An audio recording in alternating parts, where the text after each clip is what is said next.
Karampur लगठुल B section थाणे जा गोठ शेर खान बंगलाणी वासी अला बख्श बंगलाणी शेर खान बंगलाणी बेन एहतजाज कंदे चयो आहे त Thul B section SHO Ayaz Pathan असांजे मुखालफ़न जे चवण ते असां मथां बिला जवाज़ पुलिस कार्रवायूं करे थो।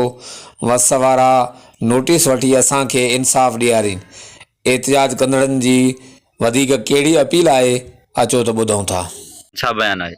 औज़ुबिल्लाहि मिनश्शैतानिर्रजीम बिस्मिल्लाहिर्रहमानिर्रहीम क़द रब्बुहु अन्नी मग़लूबुन फंतसिर। असां त कमज़ोर आहियूं, असांजो मदद कंदड़ अल्लाह ऐं 2019 खां वठी असां जो ज़मीन ते तकरार आहे, इहो फतेह अली जे चवण ते इयाज़ लाला रेट कयो आहे। जी जीअं त अॼु सुबुह पुलिस असांजे मथां फतेह अली जे फिराद ते और रेट कयईं। फतेह अली जो वांगुरु वहे तो पुलिस SHO इंसाफ़ अयाज़ लाला पठान। लेकिन असांजो 2019 खां वठी फतेह अली सां ज़मीन ते तकरार आहे।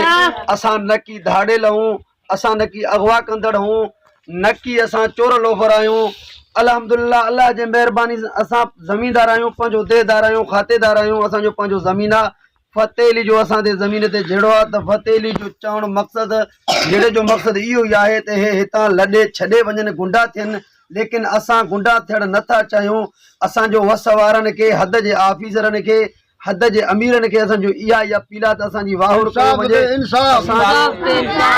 असांजो नाहक बेगुनाह घर साड़िया विया। जीअं अॼु सुबुह पुलिस आयो त असां क़ुरान पाकनि जा ॿचे ॿारे सूंदे क़ुरान पाकनि जा कंधियूं ॾिना आहिनि त बाबा ही तोखे क़ुरान जो वास्तो आहे, असां सां इंसाफ़ कर।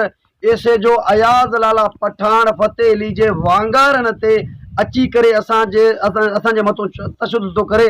असांजो वस वारनि खे अपील इहा ई आहे त असांजो मदद कयो वञे। नाहक बेगुनाह SHO अयाज़ लाला पठान पैसा वठी करे असांखे हरू भरू बदनाम थो करे।